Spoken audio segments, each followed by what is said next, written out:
Assalamualaikum warahmatullahi wabarakatuh. Bismillahirrahmanirrahim.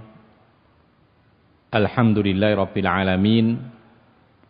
Arrahmanir rahim, maliki yaumiddin, wal 'aqibatu lil muttaqin, wala 'udwana illa 'alal zalimin. Wa nusalli wa nusallimu ala nabiyyinal karim, Nabiyyina Muhammadin wa ala alihi wa sahbihi wa man tabi'ahum bi ihsanin ila yaumiddin, amma ba'd. Kaum muslimin dan muslimat yang dimuliakan oleh Allah, kita masih membahas tentang hal-hal yang berkaitan dengan sholat berjamaah, terutama bagi kaum laki-laki. Dan bukan berarti ini khusus kajian untuk laki-laki, perlu juga dipahami oleh kaum wanita, agar ketika suami-suami mereka atau anak-anak laki mereka atau mungkin kakak-kakak mereka mungkin belum mengetahui tentang hakikat salat berjamaah, bisa diingatkan. Atau mungkin mereka sedang dalam kondisi malas, maka kaum wanita bisa mengingatkan dengan ilmu yang kita dengar dari firman Allah dan sabda-sabda Rasulullah. Pada kesempatan yang lalu telah dijelaskan tentang hukum sholat berjamaah bagi kaum laki-laki. Dan ternyata terjadi silang pendapat di kalangan para ulama. Ada yang mengatakan sunnah, ada yang mengatakan apa? Ada yang mengatakan wajib. Bahkan ada salah satu pendapat lebih berat lagi mengatakan sholat berjamaah itu syarat sahnya sholat bagi laki-laki. Ya. Dan kita sebagai orang-orang yang punya kemampuan untuk membaca, bertanya, dan menganalisa, tidak boleh kita kemudian pasrah. Wes biar ajalah, ikut yang enak, tidak boleh. Kita berusaha mengikuti yang lebih dekat kepada kebenaran. Dan kita telah dijelaskan banyak sekali hadis-hadis yang malah justru mendukung pendapat yang mengatakan wajib. Sampai Rasulullah mengancam akan membakar rumah orang-orang yang tidak mau sholat berjamaah. Sampai Rasulullah SAW tidak memberikan izin kepada Abdullah ibnu Ummi Maktum yang buta matanya tapi masih bisa ke masjid, dia tidak diizinkan untuk sholat di rumah. Bahkan juga Allah memerintahkan Rasulullah dan para sahabatnya yang sedang berperang sekalipun untuk sholat sendiri atau jamaah? Sendiri, jamaah. Taib. Kita dalam masalah khilafiyah tidak boleh memaksakan pendapat, ya. Tapi tidak ada salahnya kita membaca pendapat tersebut, menggali apa alasan-alasan hukumnya, kemudian kita mengambil mana yang lebih selamat. Itu adalah sikap yang sangat bijak. Nah, ada bab yang ada kaitan dengan sholat jamaah, yaitu yang sekarang kita bahas, man yu'dharu bitarkil jamaah. Siapa saja yang diberi uzur untuk tidak berjamaah. Atau bahasa mudahnya, kapan boleh tidak ikut sholat jamaah. Jadi kapan saja. Dan ini rentetan daripada dalil-dalil yang disebutkan tentang pentingnya sholat jamaah. Sehingga apa? Sehingga hukum asalnya tidak boleh ditinggalkan sholat jamaah itu kecuali kondisi-kondisi berikut ini. Jadi judulnya malam ini adalah kapan boleh meninggalkan sholat jamaah. Dan maksudnya adalah kaum laki-laki. Kalau perempuan tidak masalah, tidak berjamaah ke masjid setiap hari tidak masalah. Tapi yang dibahas adalah laki-laki. Yang pertama disebutkan, yu'darul muslimu bitarkil jama'ati fil ahwali taliyah. Berikut ini kondisi-kondisi orang Islam laki-laki boleh tidak ikut salat jamaah, yaitu yang pertama al-maridhu maradhan yalhaquhu minhu masyaqqah law dhahaba ilal jamaah. Kondisi pertama sakit. Sakit. Yaitu sekiranya dengan sakit itu dia mendapati kesulitan kalau harus pergi ke masjid berjamaah. Jadi bukan sembarang sakit. Kira-kira sakit apa yang membuat orang itu kesulitan ke masjid?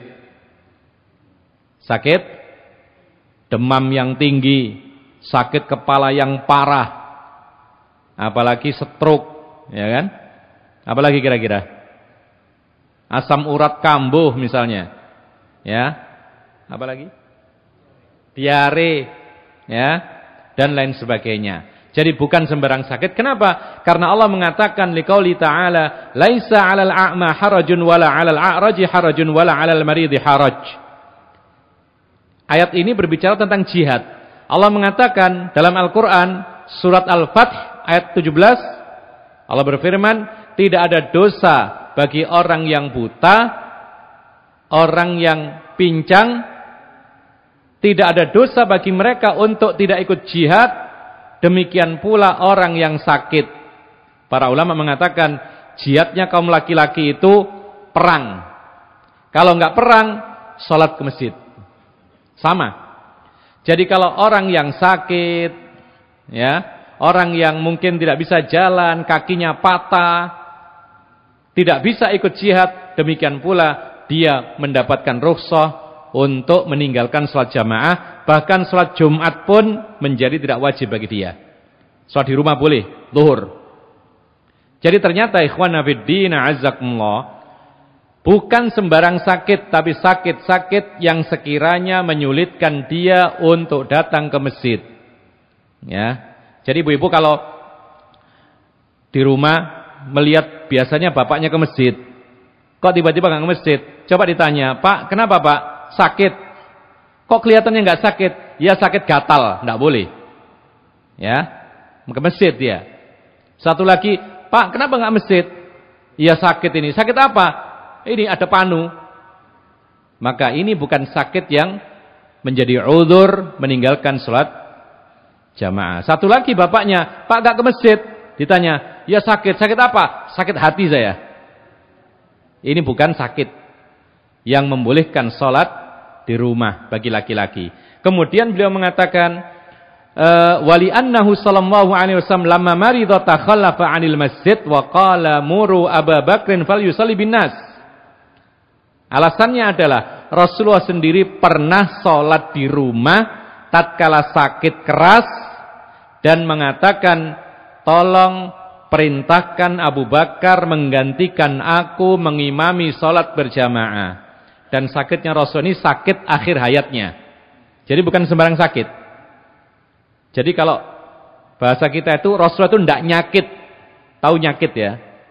Sakitnya dikit dibilang berat. Itu nyakit namanya. Ya. Sakit dikit teriak-teriak, itu nyakit. Tidak. Rasulullah SAW betul-betul sakit keras menjelang meninggal dunia, baru tidak bisa sholat ke masjid karena sakit. Bahkan dalam riwayat-riwayat disebutkan bahwa Rasulullah itu sampai pingsan. Lalu ketika sadar, pertama kali terucap, "Sudah sholat belum di masjid?" Subhanallah. Lalu kemudian belum ya Rasulullah, minta diambilkan air.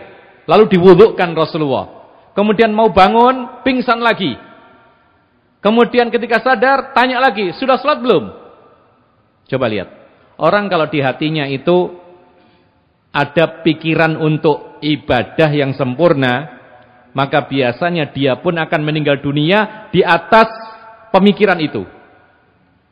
Dan demikianlah Allah mentakdirkan manusia itu biasanya mati, yaitu dalam kondisi seperti kebiasaannya. Jadi kalau ada orang itu suka ke masjid, ya, ke masjid terus, 5 waktu ke masjid, awal waktu dia azan langsung berangkat. Setiap hari demikian. Maka biasanya nanti, coba lihat nanti ya, biasanya matinya itu tidak jauh-jauh dari masjid. Atau tidak jauh-jauh dari aktivitas sholat 5 waktu. Mungkin ketika sedang wudhu meninggal dunia. Mungkin sedang perjalanan ke masjid. Mungkin ada apa-apa di jalan meninggal dunia. Mungkin sedang di masjid meninggal dunia. Mungkin sedang turun dari masjid meninggal dunia. Dan itu banyak yang terjadi. Bahkan ada orang sholat sambil sujud meninggal dunia. Ya. Beberapa saat yang lalu kami punya teman sekolah, itu tidak tahu apa-apa kita, tahu-tahu dikabari bahwasanya si fulan meninggal dunia, diketahui oleh istrinya ketika istrinya mau membangunkan untuk sholat subuh. Jadi dia berada di kamar yang lain, istrinya di kamar yang lain karena ada anak kecil-kecil. Lalu ketika adzan subuh diketuk kamarnya suaminya. Kemudian tidak ada jawaban. Ketika dibuka, dia dalam keadaan sujud, tapi badannya sudah kaku. Apa artinya?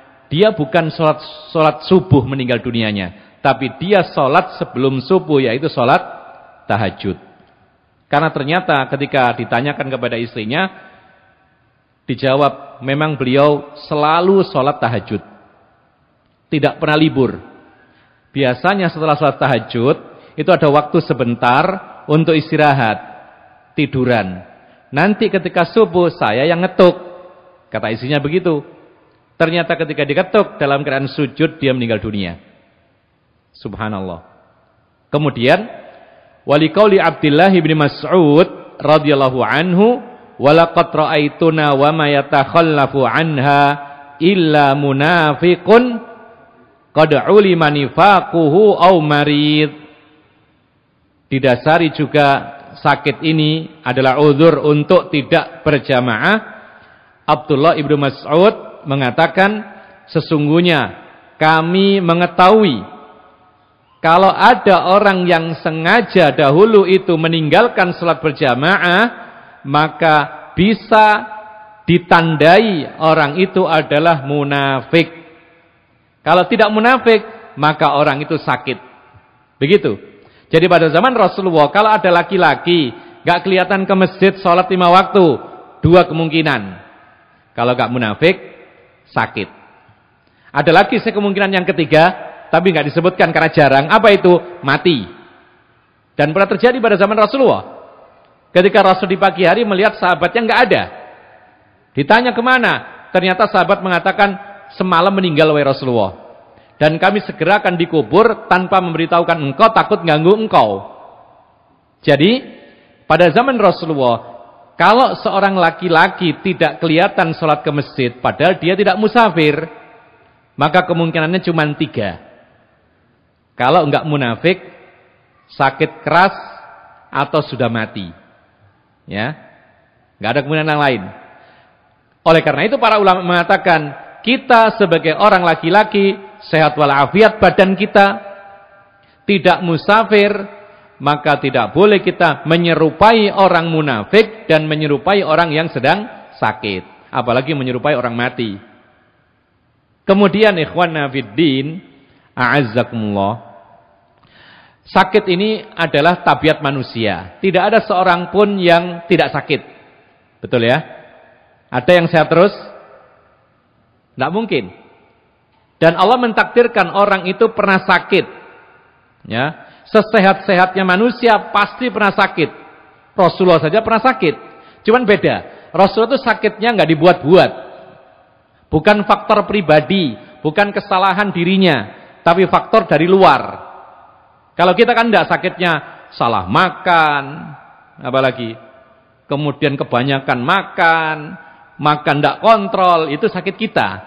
Ya. Kurang minum apalagi demikian, sehingga ada batuk-batuk, diare, macam-macam. Kalau Rasulullah tidak. Rasulullah sangat menjaga kesehatannya. Sehingga sakitnya Rasulullah bisa dihitung, paling-paling pusing kepalanya.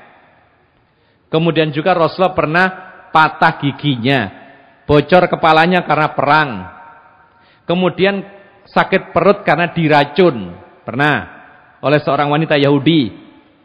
Tapi kemudian dimaafkan Yahudi ini. Kenapa? Karena wanita Yahudi ini meracun bukan semata-mata ingin mematikan Rasulullah. Tapi apa? Tapi ingin menguji, benar enggak ini Rasulullah? Ketika ditangkap, ditanya, kenapa kamu masukkan racun ke makanan Rasulullah? Dia mengatakan, aku pengen tahu kalau dia Nabi, betul-betul Nabi, enggak bohong, pasti ada pemberitahuan dari Allah. Kalau dia bukan Nabi, mati, alhamdulillah. Enggak mengatakan alhamdulillah ya orang Yahudi. Dia mengatakan syukur. Kalau mati berarti dia bohong. Tapi ternyata apa? Rasulullah dapat wahyu, diberitahu, berarti benar. Akhirnya wanita Yahudiya ini dimaafkan. Jadi sakit itu tidak boleh dicela. Kenapa demikian? Karena sakit apapun, sekecil apapun sakit, itu ternyata faedahnya berpahala. Sampai Rasulullah mengatakan kalau ada seorang muslim, baik laki maupun perempuan, yaitu dia ditimpa yaitu penyakit, rasa sakit, rasa lelah, gundah, sedih, dapat musibah, sampai duri yang menancap di kakinya sekalipun, maka dengan musibah itu Allah Subhanahu wa taala menuliskan baginya satu kebaikan dan menggugurkan satu dosanya. Oleh karena itu, orang yang tingkat ma'rifatnya kepada Allah itu sangat tinggi, ya, mengenal Allah sangat tinggi dan mengenal agama Islam dengan baik, ketika dia dapat ujian yang sangat berat, justru dia bersyukur kepada Allah. Kenapa demikian? Karena dengan ujian yang berat itu dia sabar, maka dihapus dosanya dan diberikan pahala semakin besar. Ujiannya semakin besar pula pahalanya. Karena Rasulullah mengatakan, inna 'idhamal jazaa ma'idhamil bala. Besarnya pahala bergantung dengan besarnya ujian. Makanya para nabi dahulu ujiannya berat, sangat berat. Ya. Ujian orang-orang setelahnya yang imannya tidak sampai menandingi Rasulullah, bahkan di bawahnya, itu lebih ringan. Dulu Rasulullah SAW diuji apa? Satu, diuji dengan apa? Pengingkaran kerabat-kerabatnya sendiri. Diusir, diancam pembunuhan, disakiti. Bukankah dalam Sirah Nabawi disebutkan Rasulullah ketika sujud diletakkan di punggungnya kotoran onta? Ini ujian. Sampai akhirnya terusir dari kampung halamannya sendiri, pindah hijrah ke Madinah. Diuji berperang hampir setiap tahun, bahkan ada yang setahun 2 kali. Seperti ketika tahun 8 Hijriah. Itu lebih sekali berperang. Ini semua ujian yang kalau ditimpakan kepada kita ujian para nabi, kita tidak akan mampu. Dan Allah tahu kadar iman kita tidak seperti nabi, maka Allah memberikan ujian kepada kita dengan ujian yang insya Allah kita mampu menghadapinya. Makanya nggak boleh putus asa kita ini. Karena Allah itu sudah ngukur. La yukallifu Allahu nafsan illa wus'aha. Allah tidak akan membebani yaitu satu pun jiwa lebih daripada kemampuannya. Kemudian Asani al-mudafi'u ahadal akhbasaini au man bihadrati ta'amin muhtajin ilai li hadithi Aisyah marfu'an la salata bihadrati ta'am wala wa huwa yudafi'uhul akhbasain. Yudafi'ul akhbasain. Yang kedua, masih ingat judulnya ya, kapan seorang laki-laki boleh tidak ikut jamaah. Tadi yang pertama sakit. Yang kedua adalah orang yang sedang menahan kotoran. Maksudnya apa? Bahasa mudanya kebelet. Ya. Kebelet buang air kecil atau kebelet buang air besar, maka ini uzur. Silakan selesaikan dulu hajatnya. Ya. Silakan buang hajat dulu. Kalau buang hajat lama misalnya 1/4 jam sehingga ketinggalan salat berjamaahnya, alhamdulillah, ini uzur. Ya. Kenapa demikian? Karena Rasulullah mengatakan wala wa huwa yudafi'ul akhbathain. Tidak ada salat kalau dia menahan kotoran. Kebelet buang air kecil, kebelet buang air besar, termasuk di dalamnya yaitu menahan angin. Ya, keluarkan dulu baru kemudian wudhu lagi, sholat meskipun terlambat tidak masalah. Ini keringanan. Dan para ulama mengatakan di sini maksudnya adalah supaya sholatnya itu terjaga kekhusyuannya. Coba bayangkan kalau kita sholat lalu kita kebelet. Ya kalau kebeletnya ringan. Kan kebelet itu kan ada levelnya 1 sampai 10 kan. Lah ini levelnya yang 10. Kira-kira bisa nggak khusyuk? Nggak bisa. Kalau levelnya masih 1, 2, 3, ditahan, masih ada khusyuknya, para ulama mengatakan masih sah sholatnya. Tapi kalau sudah level 10, menahan kotoran itu sampai gemeteran, ya, maka pasti tidak akan khusyuk.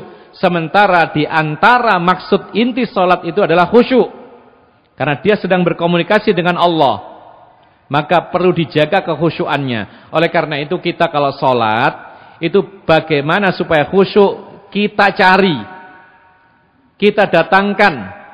Persiapan wudhunya bagus, sebelum mulai sholat sudah siap, datang dalam keadaan yaitu jalan dengan pelan atau dengan tidak tergesa-gesa, imamnya bacaannya bagus, tempatnya nyaman. Ini semua menunjang kekhusyuan, ya. Dihindarkan sesuatu yang akan menghilangkan khusyuk. Tempat yang kotor dibersihkan, pakaian mungkin bau diganti. Kemudian jangan sampai kemudian tergesa-gesa dalam sholat. Coba kalau iqamat terdengar, dia masih kerja, kemudian langsung ditinggal pekerjaannya, langsung wudhu cepet-cepetan, lari-lari sampai masjid, menggos-menggos, ya, lalu sholat dalam keadaan tidak khusyuk. Ini tidak boleh seperti ini. Nah, demikian pula yaitu orang yang sedang menahan kotoran, itu sebaiknya selesaikan dulu hajatnya, baru sholat. Berapapun dapatnya silahkan, terlambat tidak masalah. Dan inilah keringanan dalam Islam. Selama ada udzur, tidak masalah ketinggalan sholat, ya. Nah, kemudian ikhwan fiddin, a'azzakumullah, orang yang menahan kotoran ini atau kebelet ini, kalau berbarengan dengan iqamat sholat dan dia belum memulai sholat, maka ini jelas selesaikan dulu hajatnya, buang air dulu, ya. Jadi sekarang misalnya kebelet, kemudian sholat dikumandangkan iqamatnya, dia ikut sholat atau buang hajat, ini jelas Rasulullah sendiri mengatakan suruh membuang hajat dulu. Masalahnya adalah ketika di tengah sholat muncullah keinginan kebelet ini,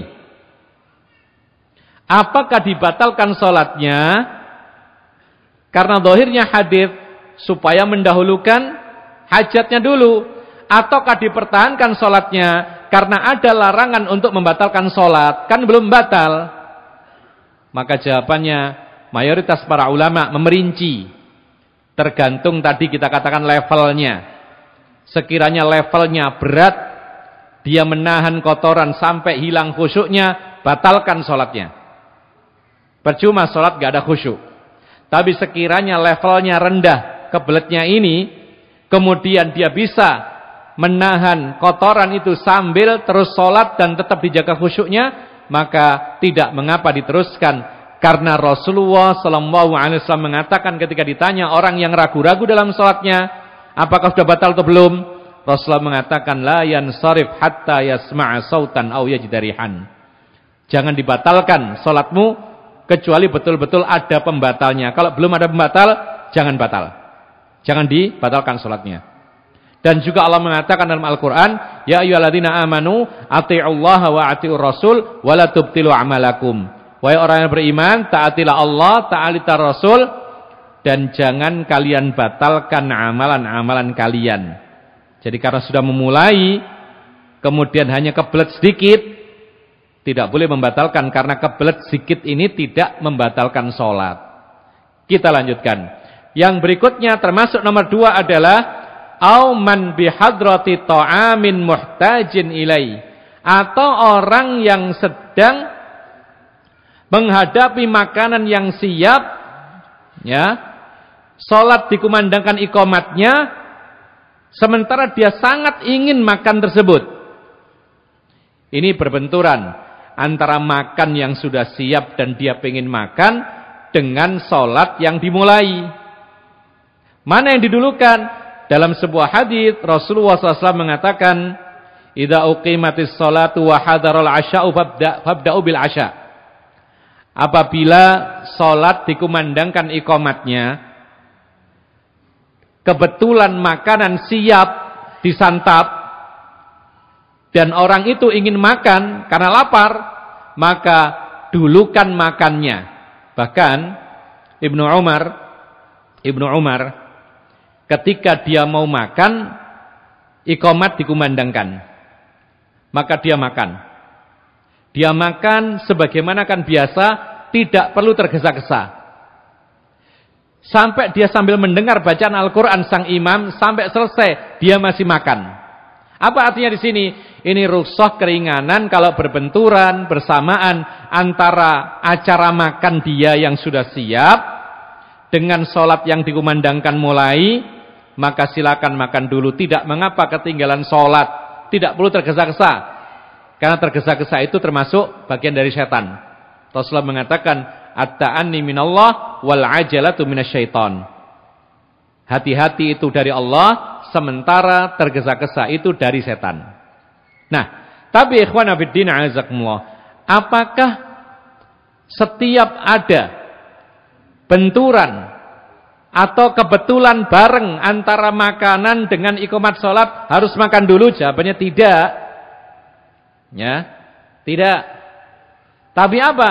Tapi harus terpenuhi paling tidak 5 syarat untuk mendahulukan makan, mengabaikan salat jamaah. Itu harus terpenuhi 5 syarat. Pertama syaratnya adalah makanan sudah betul-betul siap disantap. Karena hadisnya wa hadarul asya, makanan sudah siap. Jadi kalau masih masak dulu, ya enggak usah dulu kan. Ya, salat dulu. Ini satu syaratnya, makanan sudah siap. Syarat yang kedua adalah dia betul-betul selera, ingin makan. Ya. Kenapa demikian? Karena tujuan makan dulu ini supaya dia bisa khusyuk. Kalau tidak ada selera, atau sudah makan, atau sudah kenyang, ya, atau belum waktunya makan, ya sudah sholat dulu. Karena tujuan mendahulukan makanan ini supaya apa? Dia nggak mikir makanan ketika sholat. Jadi kalau dia tidak ingin makan, tidak selera makan, tidak lapar, ya tidak perlu mendahulukan makanan. Ini yang kedua. Lalu syarat yang ketiga disebutkan oleh para ulama, yaitu waktunya tidak sempit.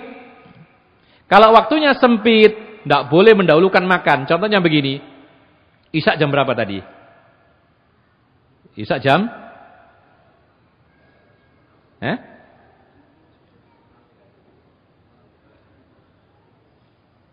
Isya jam 6.34. Ya, betul ya. Isya jam 6.34. Misalnya begini. Kita mau sholat Isya, ya. Dan waktu menunjukkan 6.30. Afwan, kita mau sholat maghrib. Ya, mungkin karena baru datang dari bepergian, ya. Kan tidak apa-apa, kadang-kadang terlambat. Datang ke rumah jam 6.30. Berapa menit lagi Isya? 4 menit lagi. Dia mau sholat maghrib, istrinya mengeluarkan makanan, ayo makan, sudah siap. Gitu loh. Sekarang masalahnya adalah, kan ini berbenturan antara sholat dengan makan yang siap. Kalau dia makan, maghribnya lewat, masuk ke waktu Isya. Ya. Maka di sini para ulama mengatakan, ini contoh berbenturan antara makan dengan sholat, tapi waktu sholatnya sempit. Tidak boleh mendulukan makanan seperti ini. Yang didulukan adalah sholat, karena waktunya sempit. Jadi bolehnya mendahulukan makanan itu kalau waktunya luas. Ya. Kemudian, yang keempat, Allah yaj'alaha adah. Jadi kita mendahulukan makanan syarat pertama, kedua, ketiga. Ditambah lagi syarat yang keempat, tidak boleh dijadikan rutinitas sehari-hari. Jadi dipaskan jadwal makan malam pas iqamat maghrib. Ya tidak boleh. Karena apa akhirnya? Karena kita akhirnya meninggalkan sholat di awal waktu. Padahal itu adalah kemuliaan. Jadi nggak boleh sengaja dipaskan setiap makan malam adalah ketika iqamat maghrib. Tidak boleh. Jadi sesekali kebetulan berbenturan antara makan dengan sholat. Itu baru dibolehkan. Lalu syarat yang kelima, an yakuna ta'ama mulkan lah. Jadi syarat yang kelima dibolehkan kita mendahulukan makan adalah makanan tersebut memang dia miliki. Ya. Kalau nggak dimiliki ya nggak bisa, gimana? Kita mau ke masjid, di samping ada warung, makanan siap, tapi kan bukan milik dia. Dia lapar, iya, tapi kan bukan milik dia, ya nggak harus dia mendahulukan makan. Tapi makan yang ada di rumah dia, yang sudah siap, yang memang itu adalah hak dia, silahkan. Tapi kalau bukan milik dia, maka tidak boleh mendahulukan makanan. Berikutnya nomor 3. Ya, nomor 3. Yang nomor 2 tadi adalah ketika menahan kotoran atau berbenturan dengan makanan yang sudah siap. Nomor 2 tadi. Nomor 3 adalah man lahu dha'i'un yarjuhu aw yakhafu dhaya' amalihi aw qutihi aw dhararan bihi aw quwwatihi aw dhararan fihi. Li hadits Ibnu Abbas marfu'an man sami'a an-nida'a falam yamna'hu min ittiba'ihi udhrun qalu famal udhru ya Rasulullah qala khaufun aw maradun lam yaqbalillahu minhu sholatal lati shalla. Yang ketiga adalah orang yang sedang kehilangan barang, dia sekarang sedang mencari dan berharap bisa mendapatinya. Atau orang yang sedang takut kehilangan barangnya, atau dia mendapati mudarat di dalamnya. Ini maksudnya adalah apa? Maksudnya adalah orang yang sedang dalam kondisi darurat. Misalnya dia punya barang kok hilang, ya. Lalu kemudian dia mencari. Kalau nggak dicari lebih jauh lagi nanti hilangnya. Misalnya ada seorang ketinggalan koper, ya, ketinggalan koper. Sampai di rumah ketinggalan koper di terminal. Lalu kemudian tiba-tiba dikumandangkan iqamat sholat, maka dia boleh mencari koper itu. Karena kalau dia sholat berjamaah, sementara dia ingat kopernya ketinggalan di terminal, tidak akan khusyuk. Maka ini udhur. Jadi orang yang kehilangan barang, lalu dia mencari berharap ditemukan. Atau ketika ada seseorang punya barang yang banyak, takut kalau ditinggal sholat hilang. Ini boleh juga. Kadang-kadang seperti itu. Misalnya kita sedang membawa barang dagangan, lalu kemudian kebetulan iqamat sholat dikumandangkan di masjid itu, dan nggak ada tempat menitipkan, nggak ada sanak saudara. Kalau kita masuk ke masjid, hilang ini barang berharga, maka dia boleh meninggalkan sholat berjamaah. Rasulullah SAW mengatakan dalam hadis Ibnu Abbas, barang siapa mendengar panggilan adzan, lalu tidak ada yang menghalanginya untuk mengikuti sholat itu, tidak ada udzur, maka para sahabat bertanya, apa itu udzur wahai Rasulullah? Udzur itu salah satunya adalah takut hilang barang, takut hilang nyawa, ya. Atau kalau tidak takut, sakit sudah kita bahas, Allah tidak akan menerima sholat darinya, ya, yang sholat tanpa ada udzur tadi. Ini juga menguatkan kewajiban sholat berjamaah, karena ada kalimat Allah tidak menerima sholat kecuali kalau ada udzurnya. Kita lanjutkan. Wa kadza kullu khaifin ala nafsihi aw malihi aw ahlihi aw waladihi fa innahu yu'dharu bi tarkil jama'ati fa innal khaufa udhrun. Demikian pula orang yang takut nyawanya, takut dirinya, takut binasa, takut hartanya diambil orang, takut keluarganya, takut anaknya, maka sungguhnya ia diberi udzur untuk meninggalkan jamaah. Baik, contohnya begini. Dia takut dirinya, misalnya sedang tidak aman kondisinya. Ya. Banyak perampokan, banyak penculikan, banyak begal misalnya. Mudah-mudahan tempat kita tidak, ya. Misalnya seperti kondisi saudara-saudara kita yang sekarang di Gaza, Palestina, itu tidak aman. Ya. Mereka untuk keluar rumah itu harus tengok-tengok kanan kiri, apalagi ke masjid. Agak jauh dari rumahnya, mereka harus betul-betul waspada. Sehingga banyak di antara mereka tidak berani keluar ke masjid. Ini udzur. Kenapa demikian? Karena dia takut dirinya, takut nyawanya melayang gara-gara ada pelurunya orang-orang Yahudi dan semisalnya. Boleh tidak sholat ke masjid karena tidak aman, takut dirinya. Atau misalnya takut hartanya. Misalnya apa?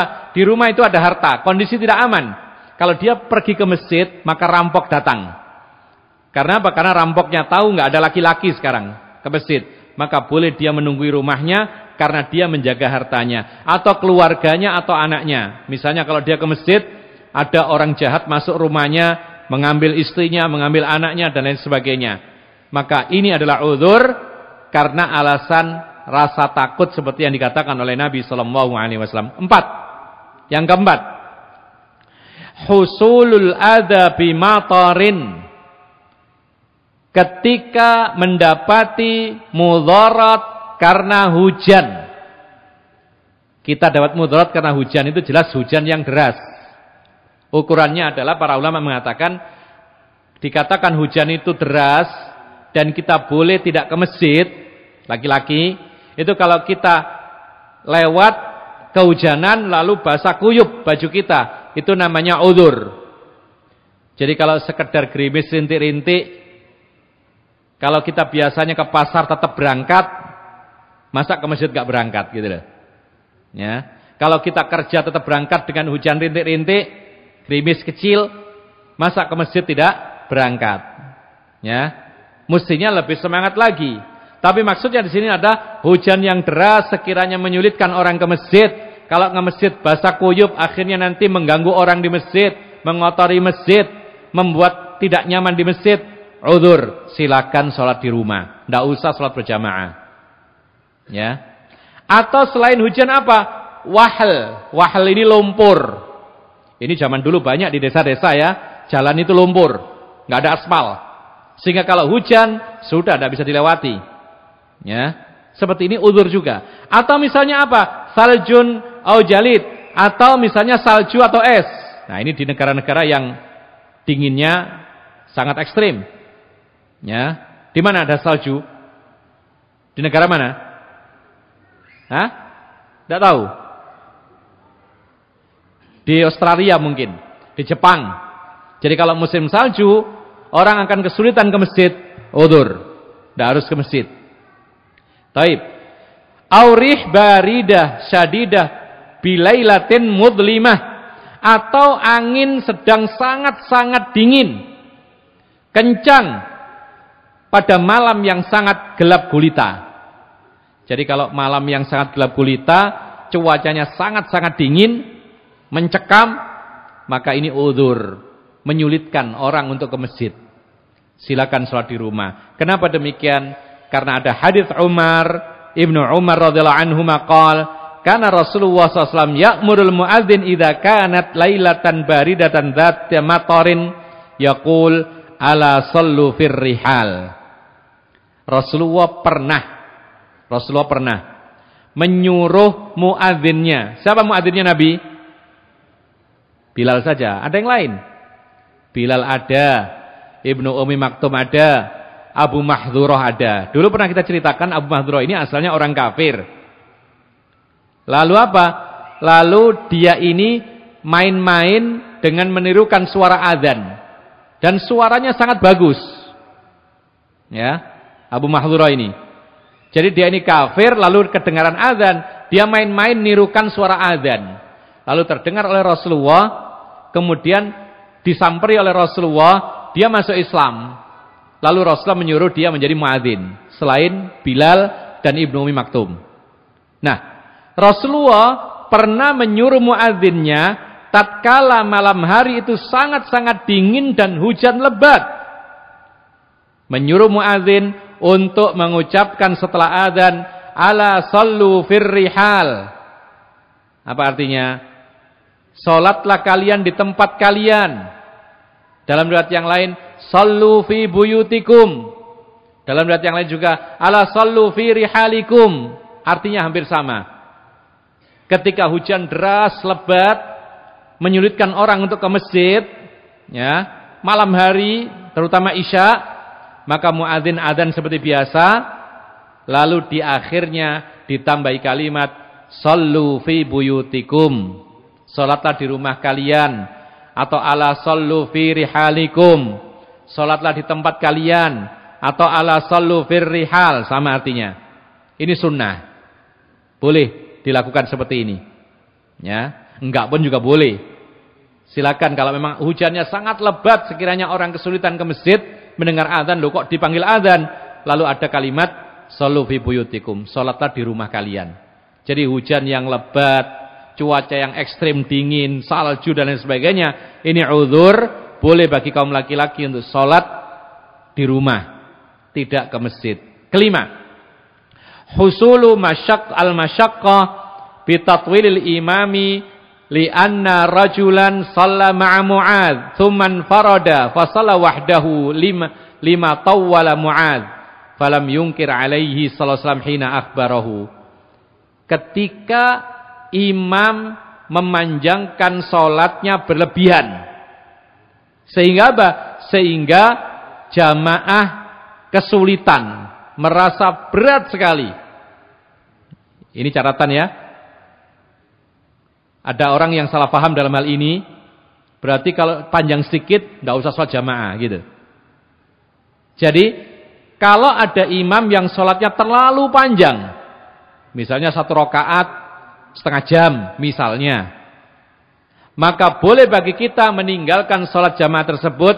Ini uzur karena ini menyulitkan.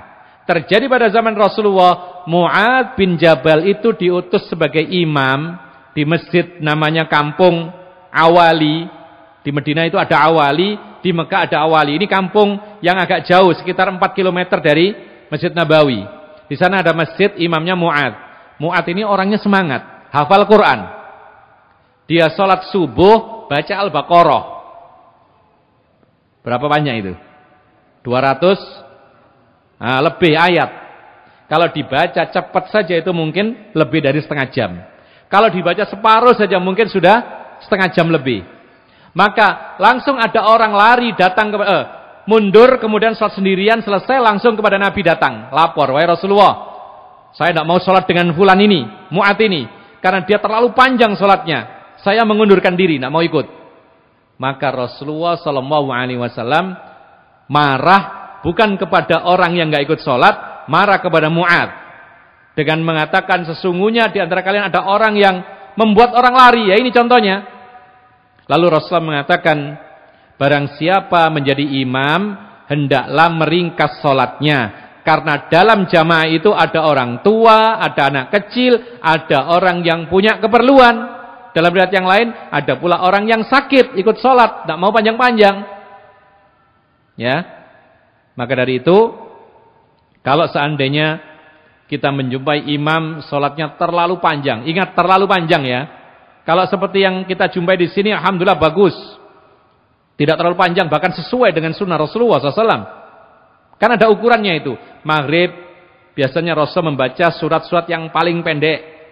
Kalau maghrib, Isya biasanya Rasulullah membaca Awasitul Mufassal, surat-surat pendek tapi agak panjang, seperti disebutkan Watin dan semisalnya, seukuran itulah.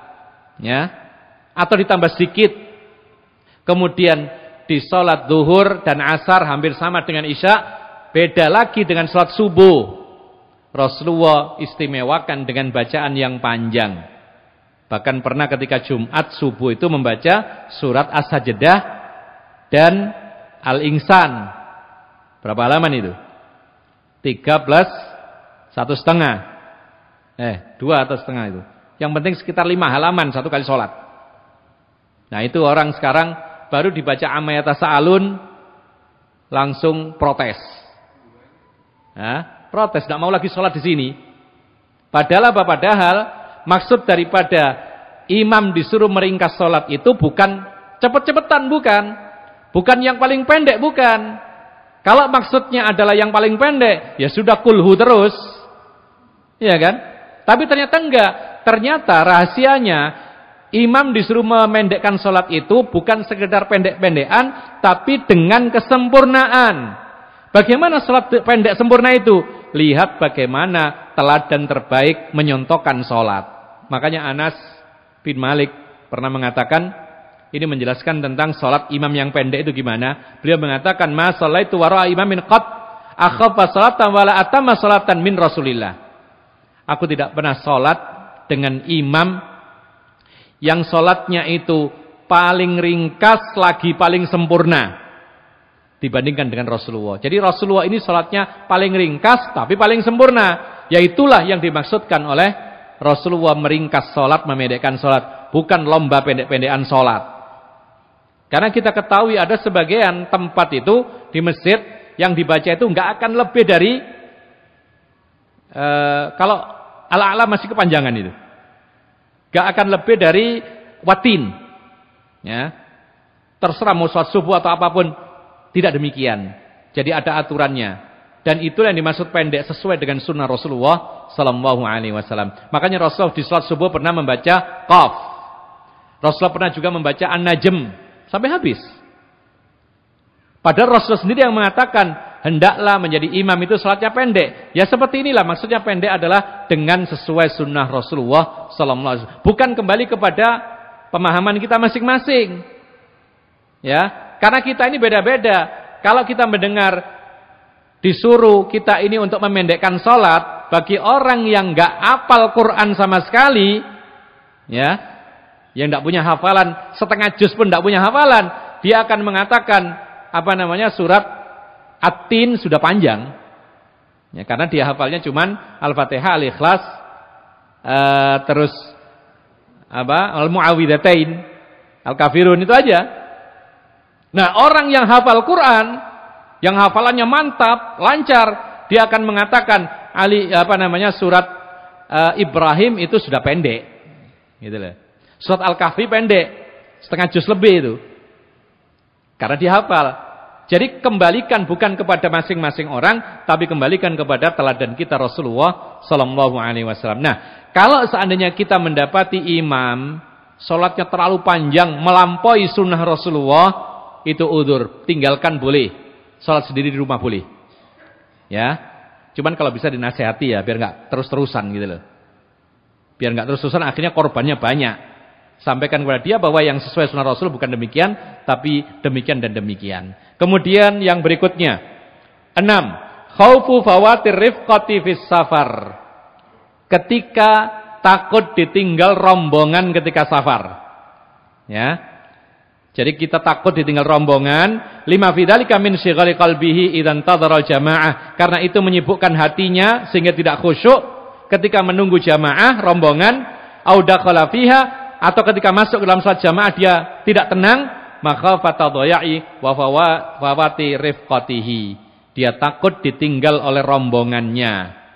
Jadi contohnya begini, mungkin antum mengalami pernah naik bis antar provinsi, atau mungkin yang pernah perjalanan Jakarta naik bis.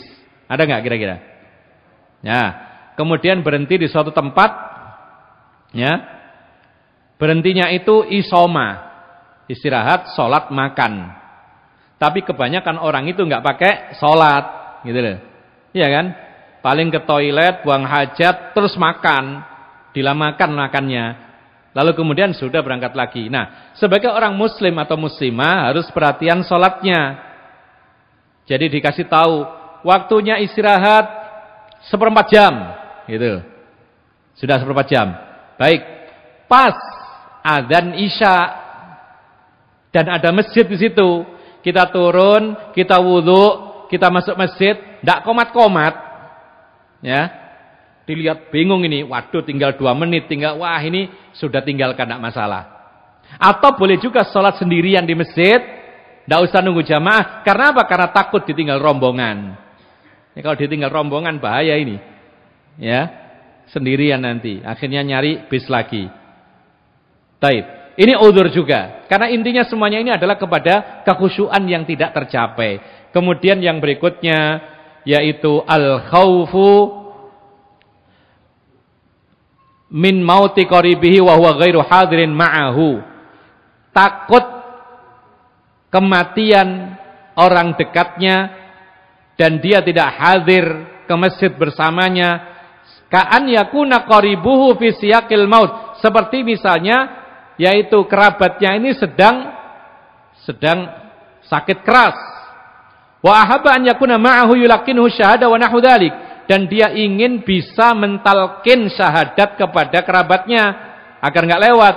Fayu'dzaru bitarkil jama'ati li ajli dzalik, maka dia diberi udzur, ada alasan untuk meninggalkan salat jamaah.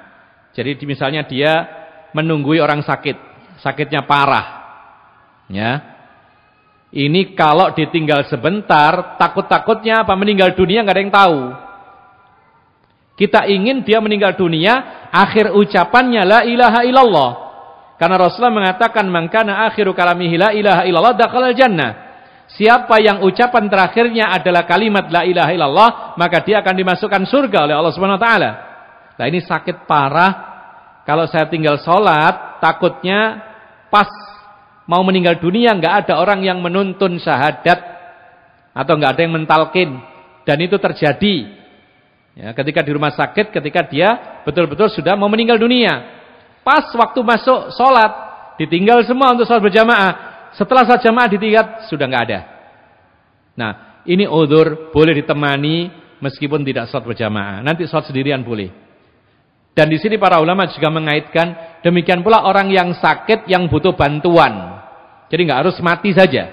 Misalnya antum punya ibu sakit parah, kemudian harus ditunggui. Ya.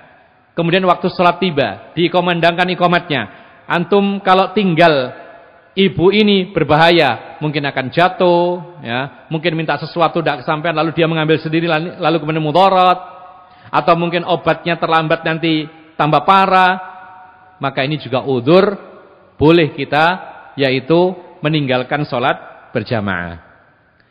Kemudian ikhwan fillah azakumullah, yang ke-8, mulazamatu gharimin lahu wala syai'a ma'ahu yaqdi, yaitu takut dituntut oleh orang yang nagih hutang. Tapi ini nanti akan ada syaratnya. Jadi orang ini punya utang. Ya. Kalau ke masjid salat berjamaah ketemu penagih hutang. Sedangkan dia tidak punya uang untuk membayar. Ini kisahnya adalah orang yang sedang kesusahan. Punya utang, waktu membayar tapi nggak bisa membayar karena memang betul-betul kesusahan. Dan dia sudah punya niatan untuk membayar dari awal. Ya. Orang kalau kesusahan, dia niat bayar, tapi tidak punya uang, dia tidak lari, tetap dia berusaha. Kemudian ada orang yang menuntut menagih hutang dan memaksa menagih hutang, ini zalim. Tidak boleh.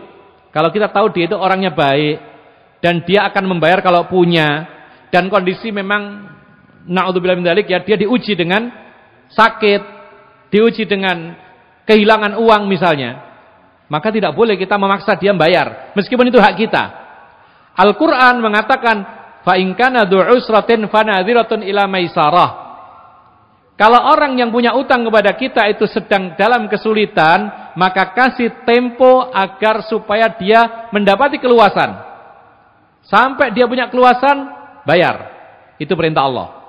Bahkan ada perintah yang lebih tinggi lagi, wa antasaddaqu khairul lakum. Kalau engkau sedekahkan, maka itu lebih baik bagi kalian, dianggap lunas. Tapi para ulama mengatakan, ini kisahnya adalah orang kaya dengan orang miskin. Orang kaya ini mampu, ya, bisa hidup dengan layak.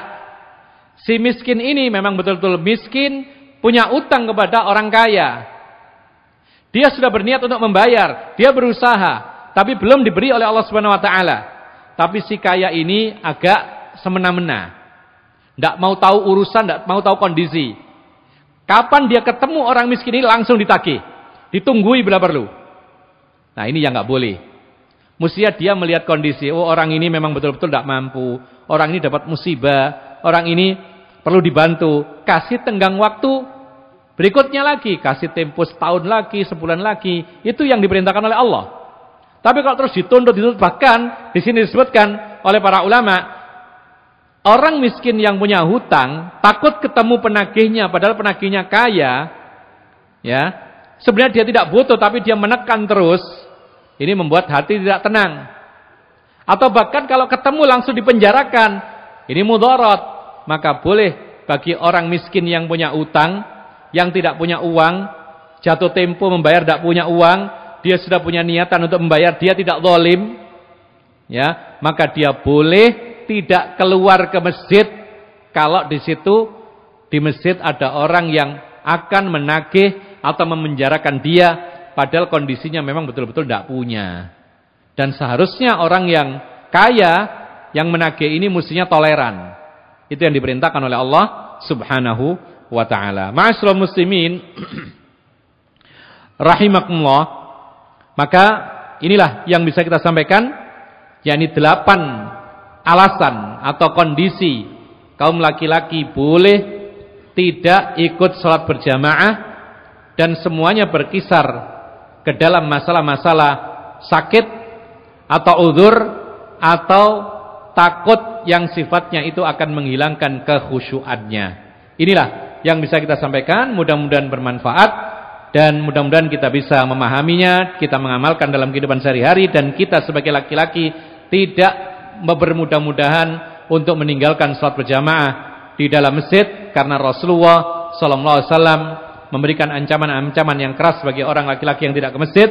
Kemudian juga Rasulullah tidak mengizinkan orang yang sakit tapi masih mampu bisa ke masjid, dan sebagai wanita pun juga kalau bisa mendukung para suami dan anak-anak laki-laki mereka untuk rajin ke masjid, karena syiar Islam yang paling tampak yang setiap hari harus diperlihatkan adalah sholat berjamaah 5 waktu. Ini yang bisa kita sampaikan, dan waktu kami serahkan kepada pembaca kita. Barakallahu fikum, jazakallahu khairan.